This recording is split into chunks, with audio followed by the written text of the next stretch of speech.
Ever since Cassie popped that hole in P. Diddy's air mattress, the air has been constantly flowing out.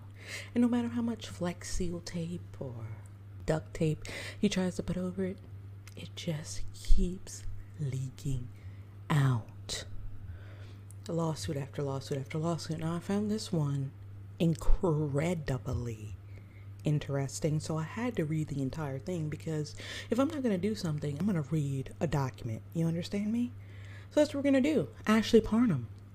Allegations. She said that she believed that P. Diddy had something to do with Tupac's unaliving.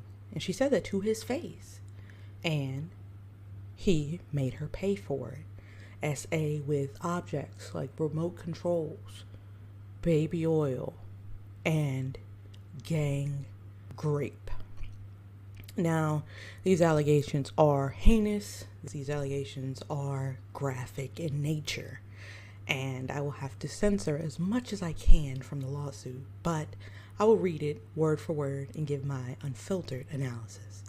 If you like content like this that revolves around scandal, conspiracy, and true crime, please go ahead and hit that subscribe button. This is Lindsay Unfiltered, and we are reading the entire Ashley Parham versus P. Diddy lawsuit. Now, this will be broken into 3 videos because I want to give each page its due diligence. I'm going to read it, we're going to assess it, and we're going to have a time. I hope you guys enjoyed the video. Here we are with the P. Diddy versus Ashley Parham document. Guys, I have a change of clothes because I recorded this entire video with my mic audio to the wrong output, so I could not hear myself. But I got it all figured out, and now I'm going to read it again. And that first time was trial practice. So we're going to read this again, but I did have to do a retake because I didn't even have the correct audio selected. Ashley Parham versus Sean Combs. P. Diddy, Puff Daddy, Love, Puffy, Diddy, Christina Coram, Shane Pierce, John Doe's 1 through 3, and Jane Doe are the defendants. Now, there is a trigger warning. It says, this document contains highly graphic information of a sexual nature, including allegations of rape, sexual assault, sexual battery, kidnapping, and traffic. Ashley Parham files her complaint against Sean Combs, Christina Coram, Shane Pierce, John Doe's 1 through 3, and Jane Doe together as follows. Introduction. This case involves SA, battery, rape, sexual abuse, false imprisonment, and kidnapping. Diddy has been sued by countless individuals for crimes similar to the ones enumerated in this complaint. Diddy is currently a federal inmate, awaiting criminal trial for crimes similar to the ones enumerated in this complaint. Defendant KK is an employee of Defendant Diddy, often referred to by Defendant Diddy as his right-hand woman. Now, I've heard Diddy say that. I've seen that Diddy has said that before. This is what Christina Coram looks like. She is Diddy's chief of staff, which means everyone hired by Diddy goes through this woman. Defendant Diddy's predatory behavior was constant and well known by several individuals, including his employees, staff, friends, family, and associates. In fact, Diddy's sons are being sued for engaging in the same type of deviant behavior as their father, as pled in a Los Angeles Superior Court filing. I don't know the relevance of talking about Diddy's sons here. I feel like if the lawsuit is being alleged against Diddy, why are we bringing his sons into it, right? Okay.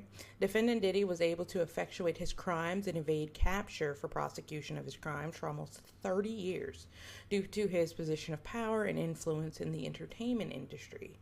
Defendant Diddy exploited his position and his relationships with powerful individuals to forge schedule acts through exploitation, fear, manipulation, physical threats, emotional abuse, intimidation, and retaliation. Had any of the previous victims of Diddy been taken seriously, or had any of the abettors like KK, Shane, Doe's 1 through 3, or Jane Doe reported Defendant Diddy's actions to law enforcement, Defendant Diddy's illegal and unfathomable behavior could have been prevented. Instead, Defendant Diddy was able to rain his abuse and terrorism on countless victims for over 30 years.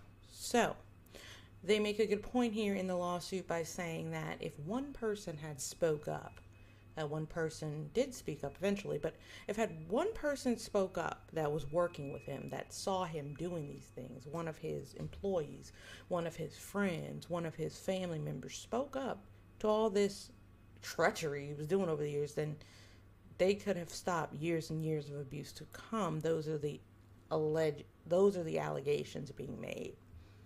And they say, as alleged herein, Defendant Diddy abused his position of power in the entertainment industry to garner loyalty and trust from the public at large and law enforcement while instilling fear and intimidation in the hearts of his victims. Allegations against Defendant Diddy have been disregarded for decades, therefore creating a failure to protect victims, like the plaintiff named herein. Like most victims of Defendant Diddy, who were employees, workers, or individuals seeking out defendant to help them launch their careers, plaintiff does not fall into any of those categories. Plaintiff met Diddy due to happenstance, that is quite the word, happenstance, and still ended up being brutally victimized in a similar manner described by the others who had preceded her filing, and others who will surely follow her after the filing. Due to defendant's agreement to participate in a corrupt enterprise, we're talking about Karina Coram, KK, John Doe, Jane Doe, all of the above, plaintiff and countless other victims have been immeasurably and permanently harmed. Plaintiff alleges as follows upon personal knowledge as to themselves and their own acts and experience, and as to all other matters upon information and belief, including investigations conducted by their attorneys. So they're saying due to Karina Coram's willingness to let this continue, due to the drivers and the Jane Does and the security guards and everyone keeping it on the down low, they were a party to this abuse. That's a fair argument, because he wouldn't have been able to thrive without someone helping him kick dirt over all these people's heads. Parties. Ashley Parham is an individual who resides and is domiciled in California. Diddy is an individual who resides and domiciled in California, Florida, New York, and every other state on the map. Christina Coram is an individual who, upon information and belief, resides and is domiciled in California. Shane Pierce is an individual who resides and is domiciled in California. John Doe, 1 through 3, are individuals who, upon information and belief, reside in and are domiciled in California. Jane Doe, female, is an individual who, upon information and belief, resides in and domiciled in California. Jurisdiction, venue, timeliness, and California's Sexual Abuse and Cover-Up Accountability Act. This court has federal question jurisdiction under 28-1331 and supplemental jurisdiction under 28-1367 for the state law claims alleged. Legal jargon. For those of us that didn't go to law school, I didn't go to law school, so these are laws from somebody's law book. And they're stating them, saying we have the right to try, or we have the right to bring this case up in a civil matter due to X, Y, and Z, according to my understanding. This court has personal jurisdiction over all defendants because they have purposely availed themselves, are residents of the state and or were conducting business in California, and this lawsuit arises out of acts that occurred in California and relates to their contacts with California. It's a California thing. Further, the pervasive culture of abuse, including assault, rape, inappropriate touching, and wielding power and controlled over Ashley, was a constant presence when Diddy and the other herein named defendants engage in the acts described therein. The location of all events herein alleged occurred within the jurisdiction of California. Plaintiff was injured and harmed in California by defendants. All right. Venue is proper in this judicial district under 28-1391. Further, venue is proper in this judicial district pursuant to 18 U.S.C. 1965. This action is timely under Federal Racketeering, Influence, and Corrupt Organization Act, RICO, as the Diddy abuse and cover-up enterprise fraudulently concealed the ongoing sexual and deceitful activity towards and conspiracy taking place within the Diddy sexual abuse and cover-up and enterprise. So, Diddy's businesses and employees of said businesses were, again, I keep driving this fact home.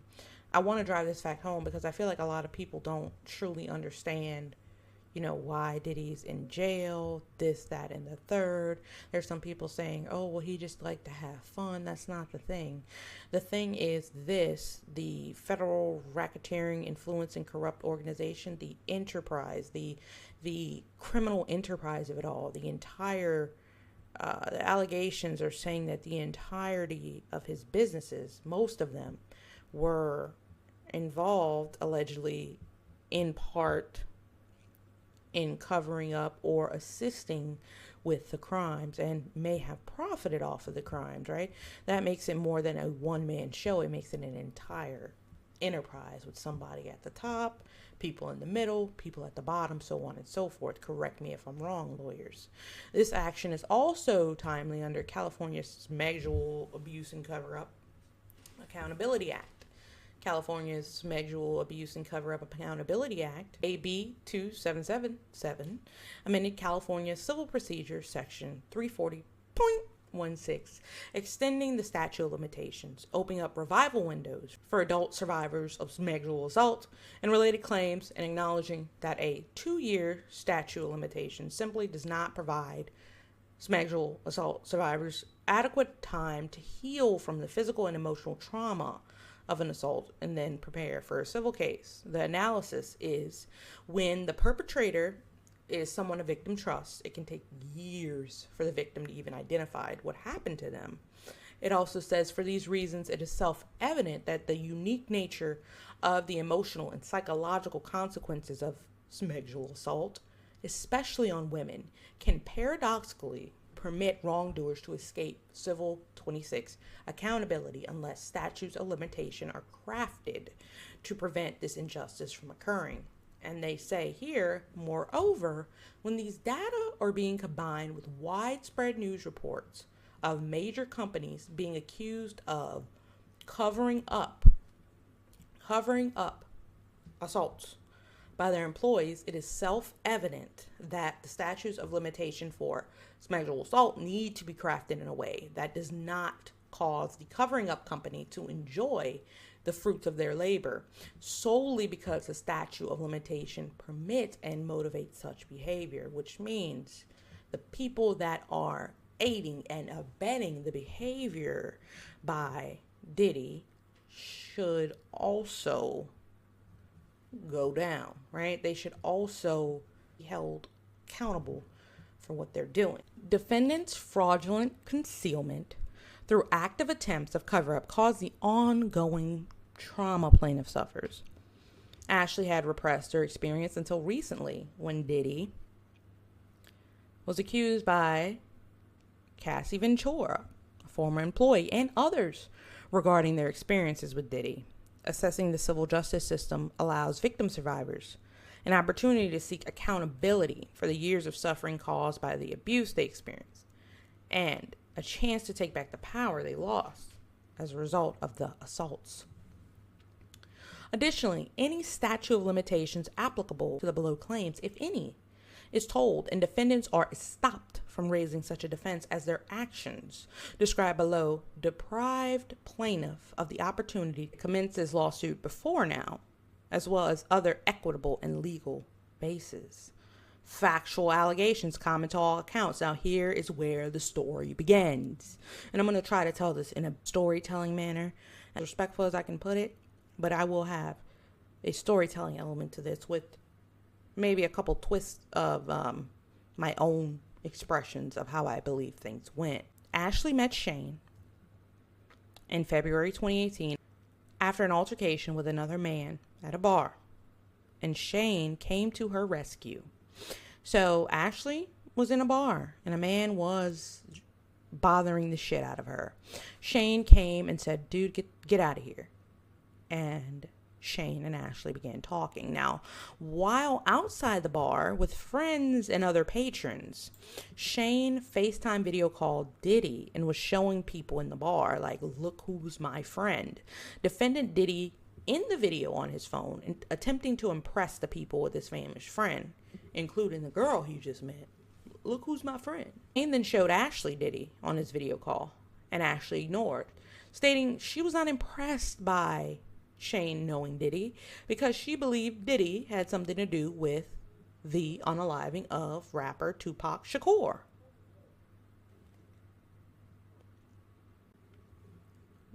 Whoa, that's wild. Like, wow. Whoo. Like, I mean, that's wild. So, look, this is my friend Diddy. I don't give a damn. Didn't he do something to Tupac? Everybody on mute at that point. Okay. Visible in the FaceTime call was Diddy and some of his children, including his sons Christian and Quincy. It appeared from the plaintiff's perspective, Diddy was having a get-together at his home during the time of the FaceTime call with Shane. Diddy heard what Ashley said, her statement, and made a remark that she would pay for her statement regarding Tupac, an overall dismissal of him. Okay? So Diddy hears it, oh, you're going to pay for that. On March 23rd, 2018, Shane invited Ashley over to his home to assist him with medications because he stated he was weak and unable to open his medications. But you can save this girl from a bar. You can save this girl from a bar, from a man hurting her at a bar, a man bothering her at a bar. But you can't open a bottle? And that leads me to believe, if you guys met in February 2018 and you went to his house on March 23rd, that you guys were keeping in contact for at least a month. You were keeping in contact with Shane for at least a month, so you and Shane exchanged phone numbers. You left that out. You need to include all of the information.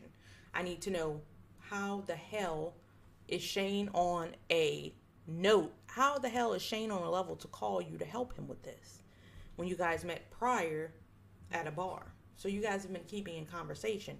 If he feels he can call you to ask you this, hold on to it.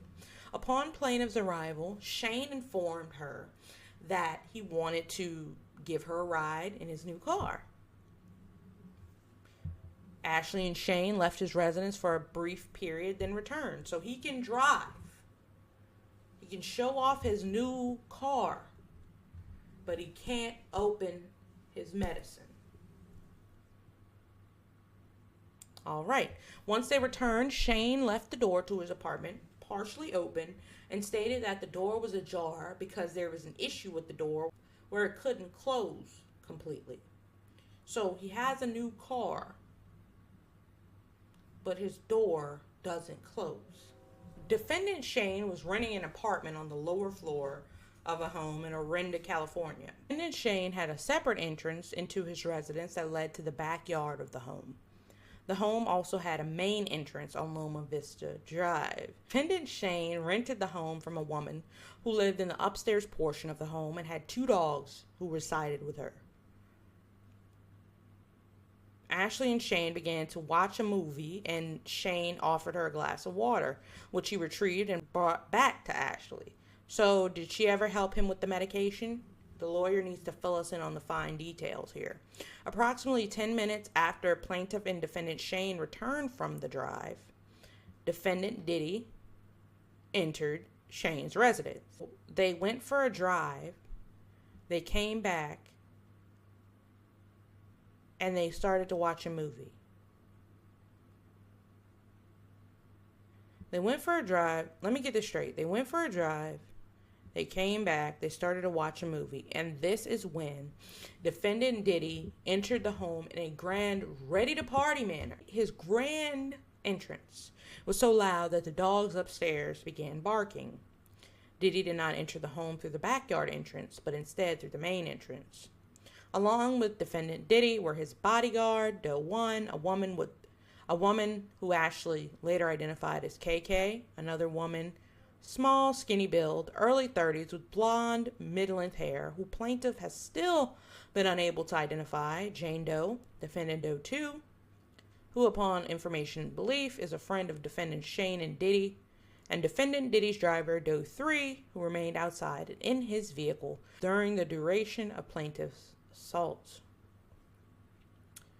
Plaintiff believes Shane invited her over to set her up to be assaulted by Diddy because of the statement she made about Diddy a month prior. Okay, that could very well be true. That if these allegations are factual, that is the case, because Shane is your only tie to Diddy, from what you're telling us. But you're close enough to Shane where you trusted him enough to go to his house to help him with medicine or whatever you were doing for Shane. So that tells you how people will do. They'll get to know you. They'll talk to you for a little while, and then they'll get you to where you think you can trust them, and then they'll turn their backs on you. You have to be very careful of who you trust in your space, or who you trust in their space, right? Or whose spaces you trust to be around. Upon defendant Diddy's arrival, he immediately began to antagonize her, stating that she thought she would never see him in person, pay for her statements about Tupac during the video call, and that Diddy caught her. I'm pretty sure she never thought she'd see you, right? Like, it was just on a video call. It was like, oh, I know what you did, Diddy. Like, she never thought she was going to see you. And that's perfectly fine. Plaintiff was in shock, as she never believed that she would see or meet Diddy in real life, let alone in the small apartment rented by Shane. Diddy then began advancing towards where Ashley was sitting on Shane's bed with a knife, and held it to the right side of Ashley's face and threatened to give her a Glasgow smile in retaliation for her previous statements on the video call.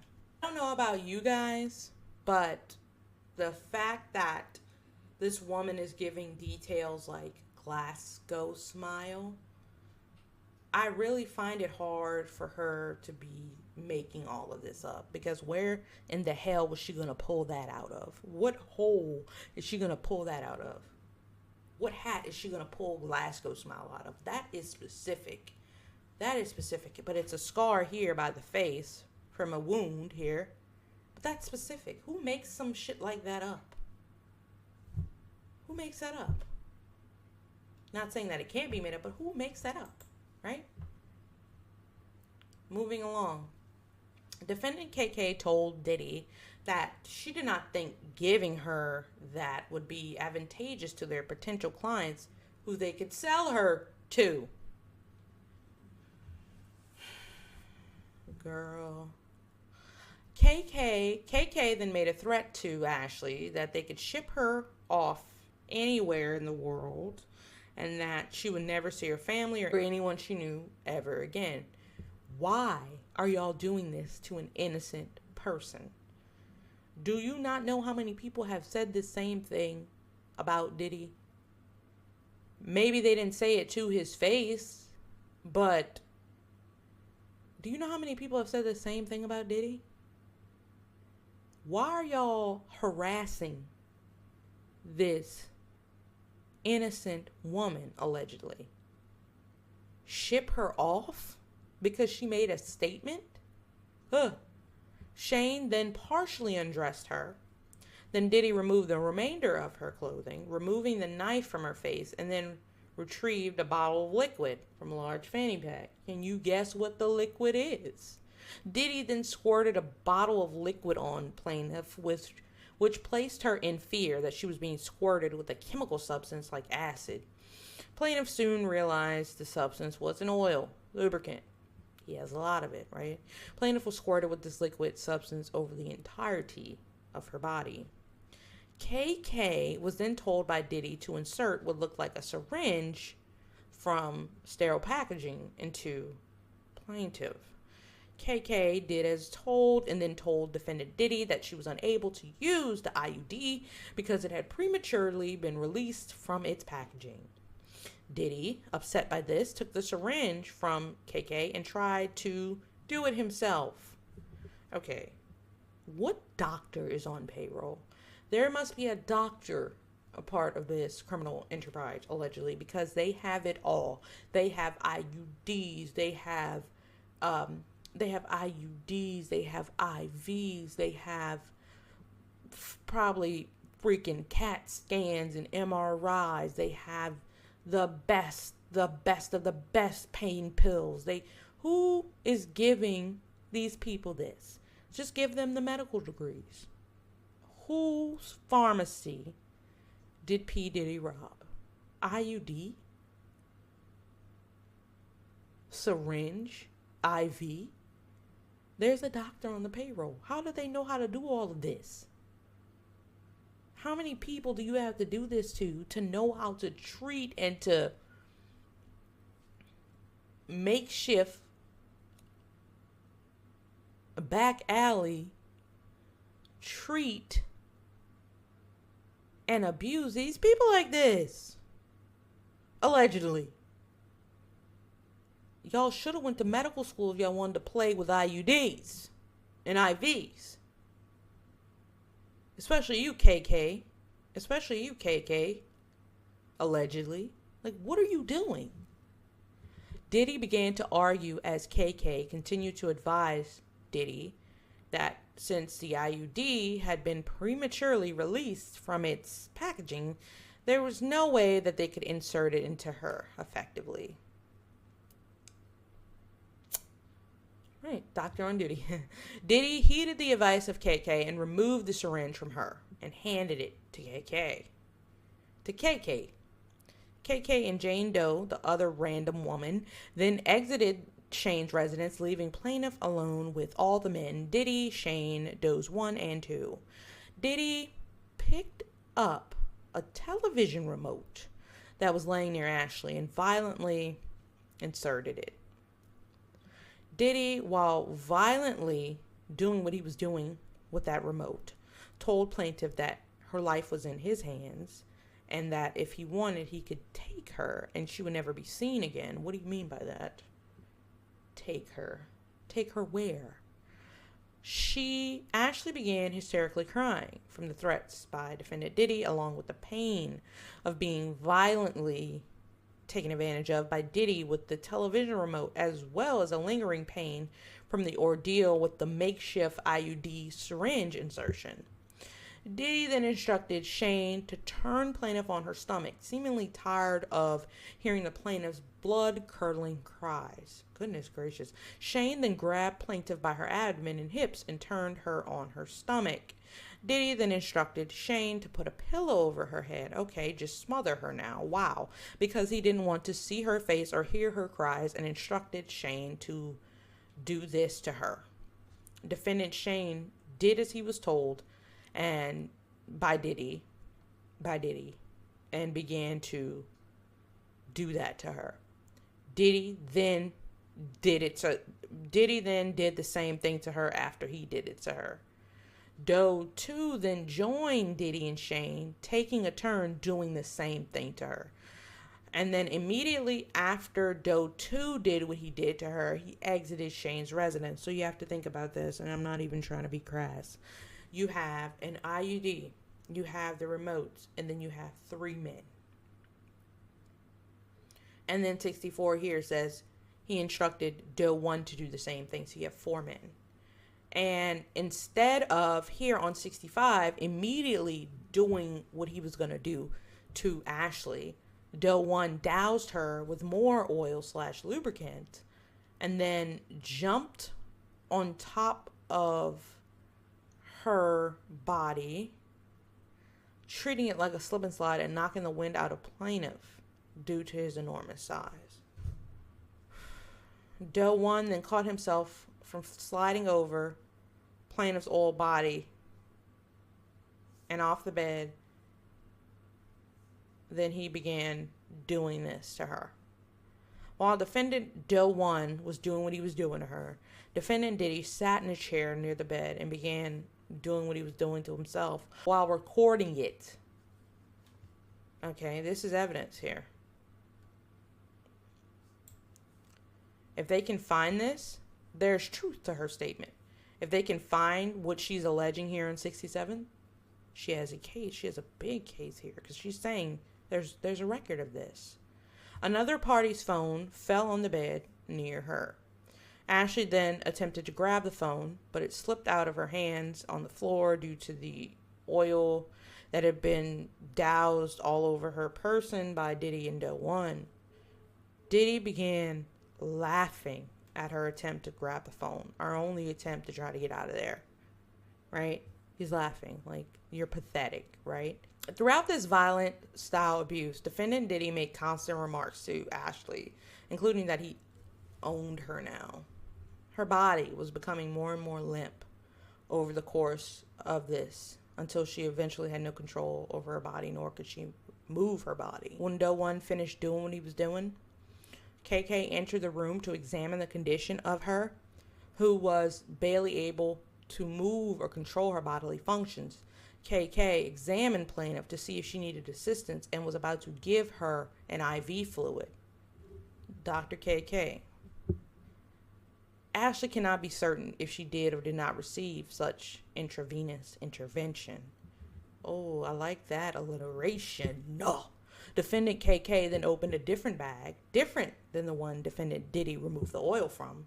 Plaintiff observed several medicine bottles, IV fluid bags, and other unidentifiable powder-like stuff. Defendant KK then removed a pill from one of the medicine bottles and gave it to Diddy. Diddy then inserted the pill into her mouth, down her throat, where a plaintiff had no choice but to ingest the unknown pill. So Diddy, Shane, KK, and Doe 1 left the residence to the backyard where they smoked. Plaintiff remained in an almost lifeless state in Shane's bedroom until she finally regained her bodily functions. Plaintiff then began looking for her clothes and her purse that contained her car keys and cell phone, but could not discover them in the room or anywhere in the apartment. Plaintiff was only able to find a t-shirt on the floor, which she put on to cover her body. Plaintiff also observed a black wrapper on the floor of the bedroom, which she assumed was used by one of the defendants, most likely Diddy, during the... Well, you can't say most likely Diddy because there was allegedly 4 people. So it could have been used by any one of them. Honestly, let's just be fair here. Let's just be fair here. If they're doing things like this, I wouldn't expect any of them to want to care about being safe at this point in their lives. Okay. Plaintiff then grabbed a knife from the kitchen and headed to the backyard where the defendants were smoking, as that was the only way to exit the premises onto the street. Plaintiff concealed the knife on her left side as she exited the apartment to the backyard area.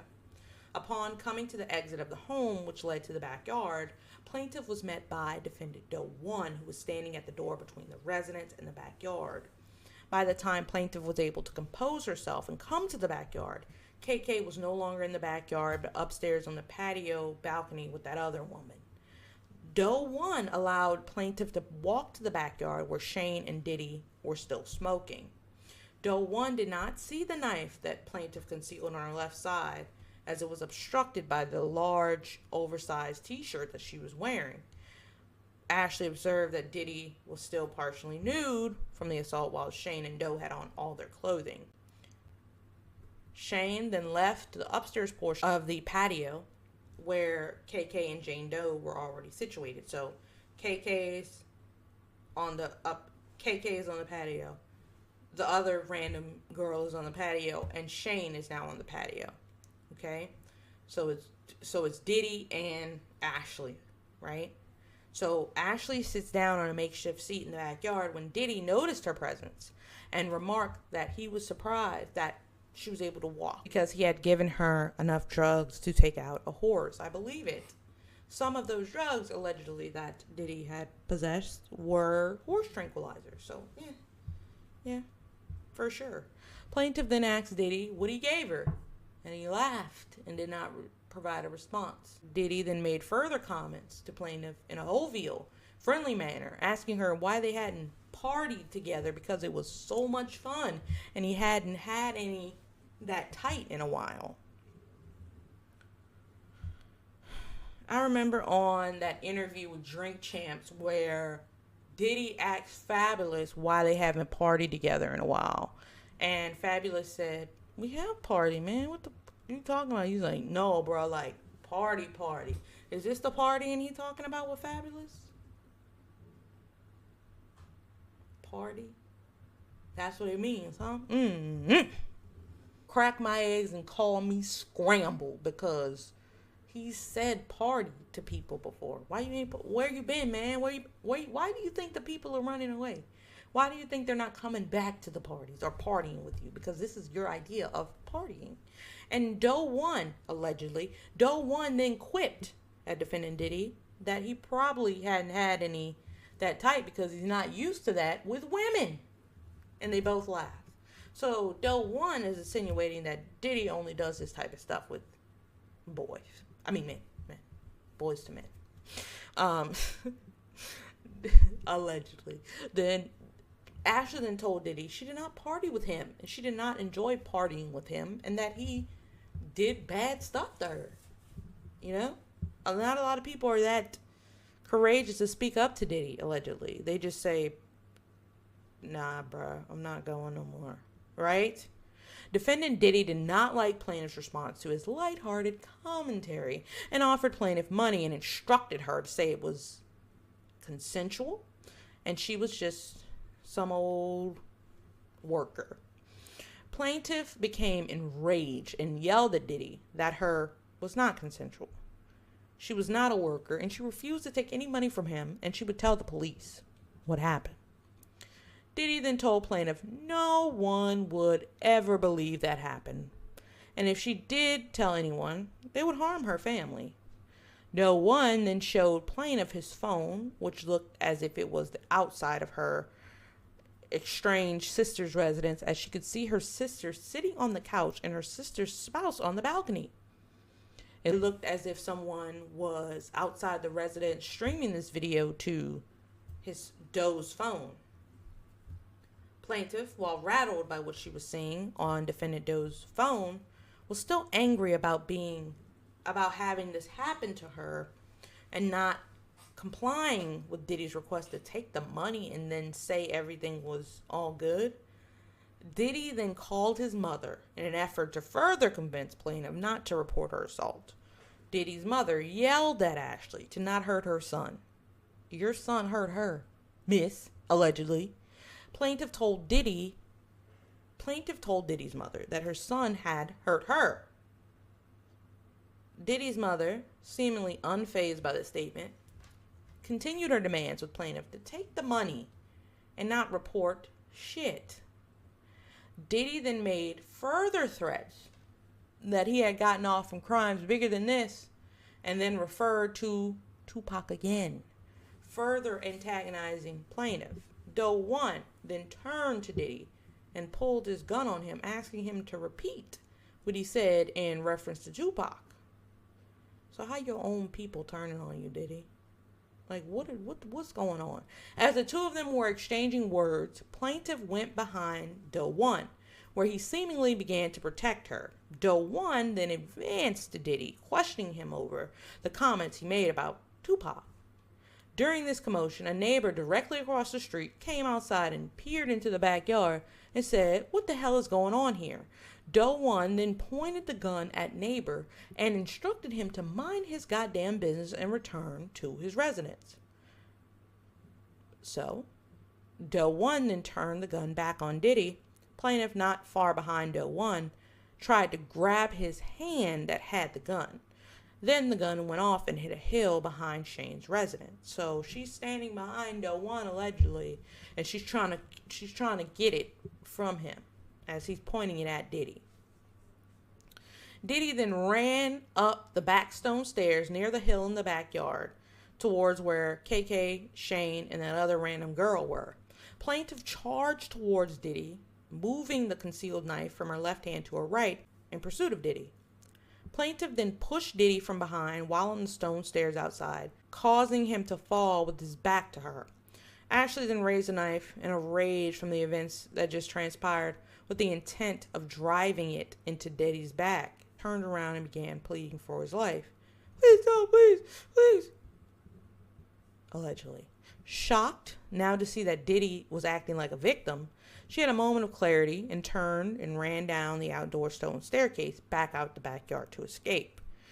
Diddy then chased her down the stairs and attempted to push her, but she was already at the bottom of the stairs and gained her footing and pulled the knife out again and grazed Diddy's abdomen. Okay, so this woman allegedly gave you a chance because she was about to get you. Like, she was about to really get you, and you pleaded for your life. She gave you grace and ran away, and you still pursued her?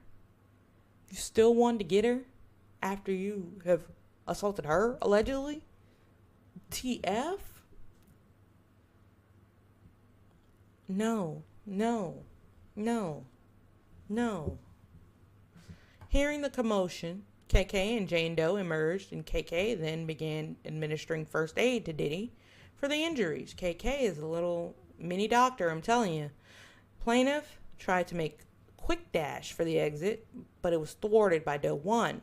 After a period of time, plaintiff was able to abscond from Doe 1 due to the first aid commotion with Diddy and was able to run down the street. Once plaintiff made it on the street, she began yelling loudly for someone to call the police. Doe 1, who had now caught up with plaintiff, advised plaintiff that he was an undercover cop. If you were an undercover cop, we would have known about this way sooner, my boy. Way sooner, my boy. You a damn lie cop. To this day, plaintiff is unsure of the truth or falsity of that statement. Allegedly. The same neighbor then again emerged from his residence asking what the hell is going on. Just as plaintiff was attempting to answer, gunshots began being fired in her direction. Ashley fled to a car where the neighbor was also taking cover and lost sight of Doe 1. Plaintiff heard an SUV screeching and speeding, leaving the residence. Plaintiff then entered the home of the neighbor, who informed her that he had already called the police. Plaintiff informed the neighbor that it was Sean Combs who had done this to her and shot at them, but the neighbor was unaware who Diddy was. Shortly thereafter, a sheriff from the Contra Costa Sheriff's Department arrived. Plaintiff told the sheriff she had been violently attacked by defendant Diddy and others, and she did not have her clothes, phone, purse, car keys, or cell phone. You said phone twice. The sheriff told plaintiff and the neighbor that they have received several noise complaints prior to her call and instructed Ashley to find a way to get home. The sheriff did not offer to take Ashley home, nor did he call for EMS, including an ambulance, nor any offer to take her to the hospital, nor any offer to help her recover her clothes from Shane's residence. I wonder if she called Contra Costa if there's a police report. If there's a police report, we have some motion, right? The neighbor offered to let plaintiff sleep on his couch until she could figure out a way to get her possessions and get home, but plaintiff declined and only remained at the neighbor's residence for a short period of time once the sheriff left. Plaintiff went back to defendant Shane's residence, where she found the door open and her clothes were readily accessible in his residence. Shane then emerged as if nothing had happened and offered for plaintiff to stay at his residence while she slept it off. Plaintiff asked for her purse and her keys, but Shane told her she shouldn't leave in this condition, and plaintiff, catatonic and in the state of shock and disbelief of the events that transpired, stayed at Shane's home while Shane left home. Later that morning, Shane returned to the residence and woke her up and finally gave her back her purse, cell phone, and keys, and plaintiff left his residence. In a daze, plaintiff returned home and tried to make sense out of what happened to her. Okay, we're going to stop. We're going to stop at page 20. This is my second time reading through the first 20 pages. I would like to add a note onto that end part. I find it funny how Shane was so concerned about her safety and her health and her sleeping it off when he had just allegedly attacked her. So what do you guys think about this lawsuit? Do you guys think this lawsuit is credible? Do you guys think this lawsuit is valid? And a lot of these things, I'm seeing a recurring pattern with the nature of these lawsuits. A recurring theme with the nature of these lawsuits. So I am really excited to get into the next 21 pages with you guys. I think we're going to really, really have a good time dissecting this lawsuit and digging deeper into the true crime and the Diddy files. And I hope you all have a great rest of your day. Make sure to like, comment, and subscribe, and share the video. Let's get to 1,700 soon, guys. Thank you, thank you, thank you. Bye now.